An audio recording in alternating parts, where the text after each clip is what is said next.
The director of an engineering company is interviewing an applicant for a job. First, you have some time to look at questions 1 to 6.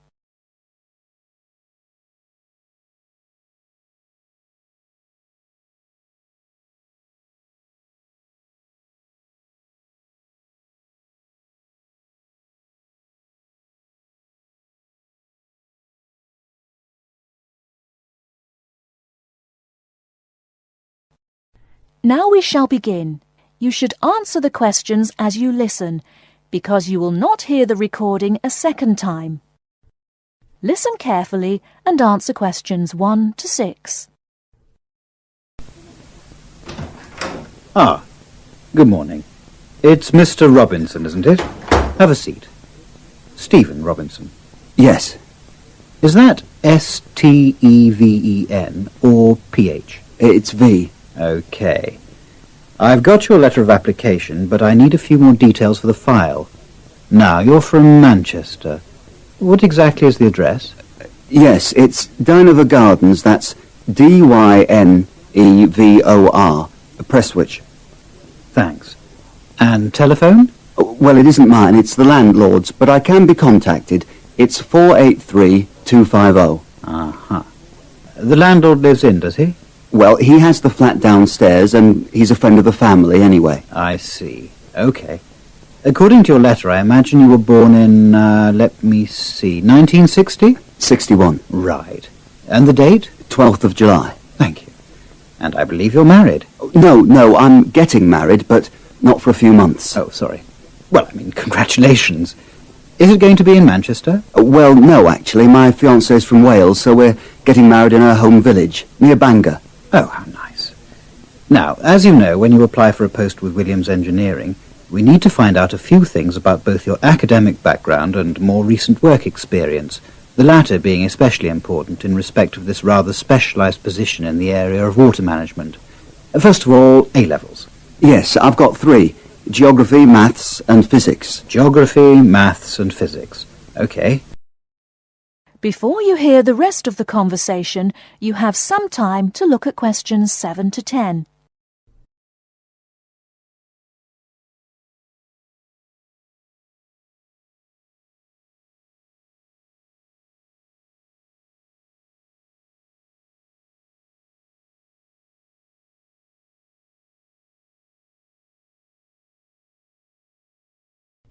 Now listen and answer questions 7 to 10.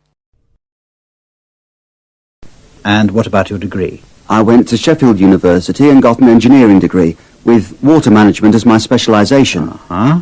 And as for work experience, I started out after graduating in 1986 in China, working for the Chinese government. Did you work as a volunteer? No, I did get a nominal salary. It was a 2-year irrigation project. That sounds fascinating.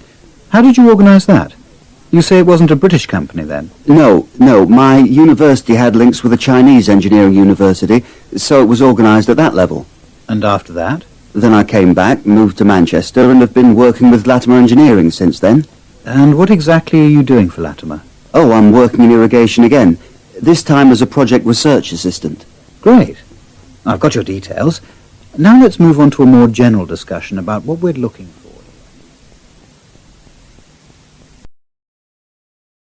That is the end of part 1. You now have half a minute to check your answers.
Now listen carefully and answer questions 11 to 16. Good afternoon. Hello. How can I help you? I'd like to make a transfer, please. You want to transfer some money? That's fine. Let me just bring up some details. Right, here we are.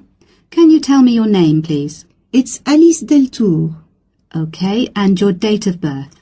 20th of February 1982. Right, and for security, can I have the first letter of your password? It's B. And the fifth letter? That's F. Fine. Now, where do you want to make the transfer to and from? I'd like to send money from my current account abroad. Which country are you sending it to? To China. My boyfriend is on holiday there, and he's run out of money. Oh dear. China, okay. Now, there are several ways to do this. We can do it by credit card, by electronic transfer, by cheque or by banker's draft. I'm not sure. What's the best way? Well, that all depends. The simplest way is by cheque, really. I just write the cheque and send it. Yes, but it can be very slow and take a long time for the money to clear. Between 3 to 4 weeks. How soon do you need the money to get there? I'd like it to get there in the next couple of weeks. So really, sending a cheque is going to be too slow? Yes, I think so. Let's look at electronic transfer then. This usually takes between 2 and 5 working days. That's 2 to 5 days. Working or business days. If you send it on Friday, it will get there the following Friday at the latest. I see. That's much better. Yes, but we do charge a fee for this. We charge a flat fee of £21, and on top of that, the receiving bank may charge a fee, and an agent may also charge you for transferring the money between banks. So, how much is it altogether? We can't give you an exact amount. You need to check it with the receiving bank and any agents that they use. I see. Also, you can send it in sterling or dollars from here, but there will be an additional fee depending on the exchange rate when you convert it into renminbi. So there will be another charge too? I'm afraid so. Does it make any difference if I send it in dollars or sterling? It could make a difference according to which currency has the best exchange rate. The other difference is this. If you send dollars, the amount goes through the US clearing system. We send the money to our branch in London. They then send it to our branch in New York, and the New York branch sends it to the bank in China. It goes all around the world then.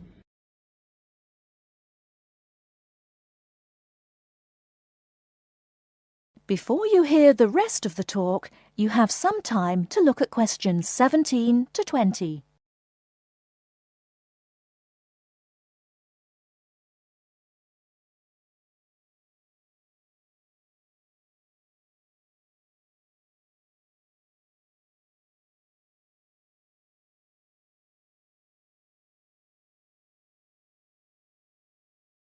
Now listen and answer questions 17 to 20. What about if I send sterling? In that case, we send it to our branch in London. From there, it may go directly to China, unless the bank in China has an agent in London, in which case we transfer it to the London agent, and they send the money on to China. So how do I proceed with the transfer? OK, first we'll need some details about the beneficiary from you. The who? The beneficiary, the person receiving the money. OK, what do you need to know? We'll need the full name of the beneficiary and their account number. OK. You need to tell us the name of the bank in China and the address of the branch. We also need the bank's sort code and the SWIFT number. What's a SWIFT number? Basically, it's an interbank code. It helps banks identify each other through a unique code number. OK, and that's spelt? SWIFT, SWIFT. And the final thing we need is the reason for sending the money. You need a reason from me? I just told you my boyfriend's run out of money. Well, we don't need a reason. The receiving government needs to know why the money is entering the country, and we have to be able to tell them. OK, so from me you need the bank's name, the address of the branch, the sort code and SWIFT number, the beneficiary's name and account number, and a reason for sending the payment. Yes, that's correct. OK, so I'll check these out and come back to you with them so we can go ahead with the transfer.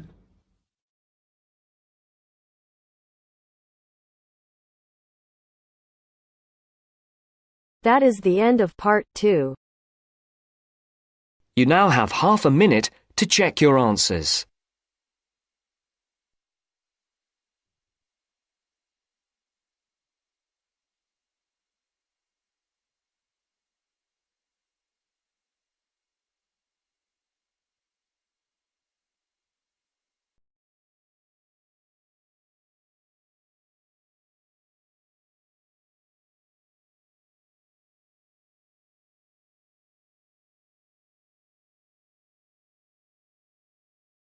Now turns to part 3.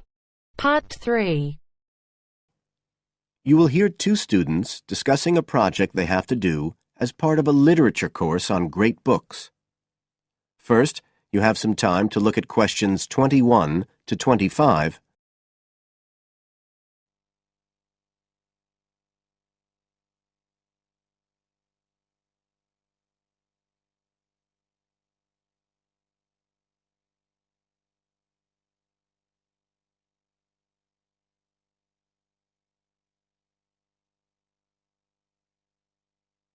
Now listen carefully and answer questions 21 to 25. Hi, Joey. How are you doing? I heard you were sick. Oh, hi, Olivia. Yeah, I had a virus last week, and I missed a whole pile of lectures, like the first one on the great books in literature, where Dr. Castle gave us all the information about the semester project. I can give you copies of the handouts. I've got them right here. That's okay. I already collected the handouts, but I'm not very clear about all the details. I know we each have to choose an individual author. I think I'm going to do Carlos Castaneda. I'm really interested in South American literature. Have you checked he's on the list that Dr. Castle gave us? We can't just choose anyone. Yeah, I checked. It's okay.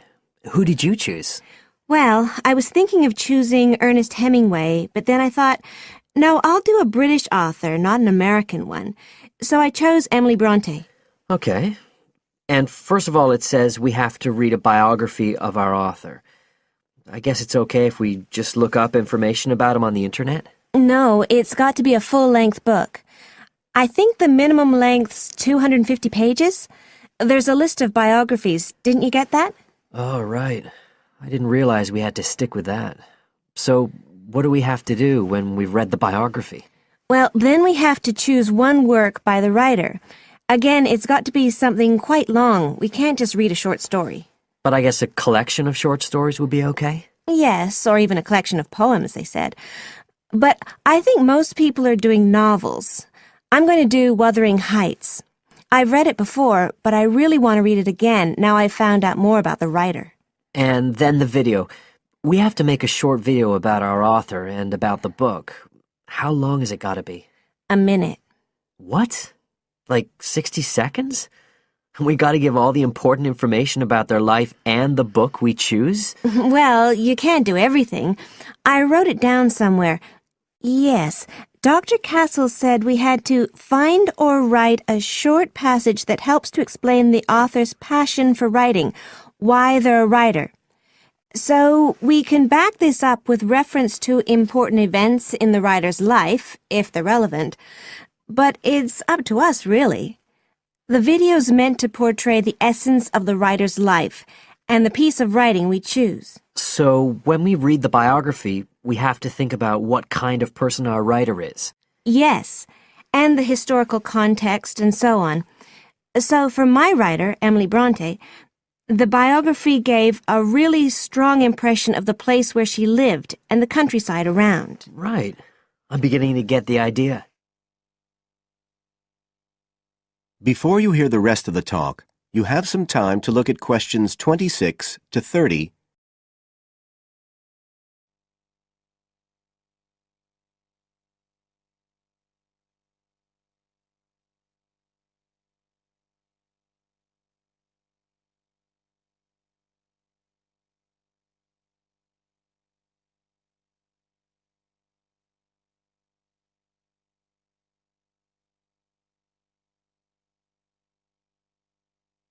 Now listen and answer questions 26 to 30. Can I check the other requirements with you? Sure. The handout said after we'd read the biography, we had to read the work we'd chosen by our author and choose a passage that's typical in some way, that typifies the author's interests and style. Yes, but at the same time, it has to relate to the biographical extract you choose. There's got to be some sort of theme linking them. Okay, I'm with you. And then you have to think about the video. So are we meant to dramatize the scene we choose? I guess we could, but there's not a lot of time for that. I think it's more how we can use things like sound effects to create the atmosphere, the feeling we want. And presumably visuals as well? Yeah, of course. I mean, I suppose that's the whole point of making a video. But whatever we use has to be historically in keeping with the author. We can use things like digital image processing to do it all. So we can use any computer software we want? Sure. And it's important that we use a range, not just one software program. That's actually one of the things we're assessed on. Okay. Oh, and something else that's apparently really important is to keep track of the materials we use and to acknowledge them. Including stuff we download off the internet, presumably? Yeah, so our video has to list all the material used with details of the source in a bibliography at the end. Okay. And you were talking about assessment of the project. Did they give us the criteria? I couldn't find anything on the handout. Sure. He gave us them in the lecture. Let's see, you get 25% just for getting all the components done. That's both sets of reading and the video. Then the second part is actually how successful we are at getting the essence of the work. They call that content, and that counts for 50%. Then the last 25% is on the video itself, the artistic and technical side. Great. Well, that sounds a lot of work, but a whole lot better than just handing in a paper. Thanks a lot, Olivia. You're welcome.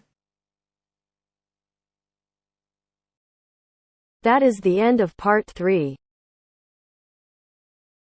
You now have half a minute to check your answers.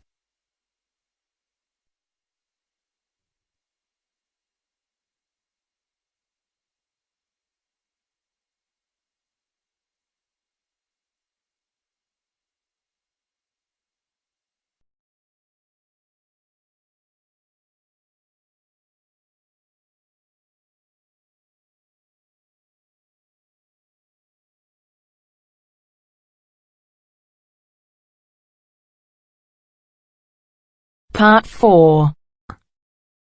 You are going to hear a talk on Anne Bonny, a female pirate. First, you have some time to look at questions 31 to 35.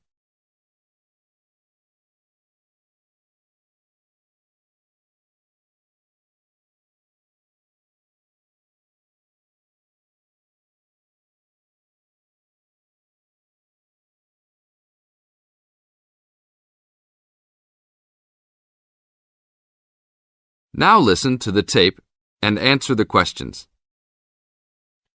Anne Bonny was one of the 2 most famous female pirates. She sailed on the crew of Calico Jack Rackham. Anne was romantically involved with Calico Jack, but she could be counted as none the less as fearless as any other pirate. She was born in County Cork, daughter of an attorney and his maid. The lawyer left Ireland in disgrace, but found fortune in the Carolinas. There, he amassed a fortune and bought a large plantation. A ne'er-do-well pirate sailor named James Bonny married Anne in an attempt to steal the plantation, but Anne's father instead disowned her. Bonny then took Anne to the Bahamas, where he turned informer to Governor Woodes Rogers, turning in any sailor he didn't like as a pirate for a handsome reward. Anne quickly grew to dislike her spineless husband and quickly caught the eye of one Calico Jack Rackham, a pirate of some renown. Governor Rogers had recently passed an amnesty for pirates, which left Bonny out of work. The admiration between Anne and Calico was mutual. Calico Jack was a handsome man who knew how to spend money as well as steal it.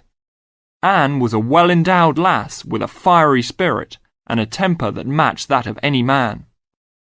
In any event, Calico offered to buy Anne from Bonnie, but Bonnie instead took the matter up with Governor Rogers, who said that Anne was to be flogged and returned to her true husband. That night, Calico and Anne slipped out in the harbour, stole a sloop, and began a life of piracy together.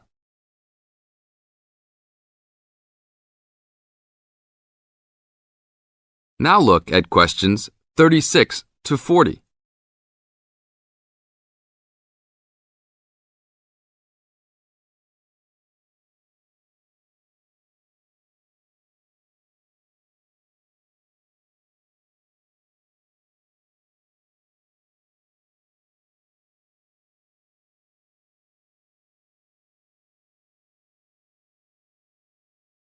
Questions 36 to 40. Anne fought in men's clothing, was an expert with pistol and cutlass, and considered as dangerous as any male pirate. She was fearless in battle, and often was a member of any boarding party. In October of 1720, retribution was close at hand. The governor of Jamaica, hearing of Calico's presence, sent an armed sloop to intervene and capture the captain and crew. Calico's ship, Revenge, was caught by surprise, and much to Anne's dismay, the pirates fought like cowards and were taken far too easily. Anne and Mary Read were also captured, but, upon capture, confessed their sex and pleaded to be tried separately after they gave birth. Both women were pregnant at the time. Both received separate trials from the men, but were still sentenced to hang. Mary Read escaped the hangman by dying from fever while in jail. Anne, however, received several stays of execution before mysteriously vanishing from official records.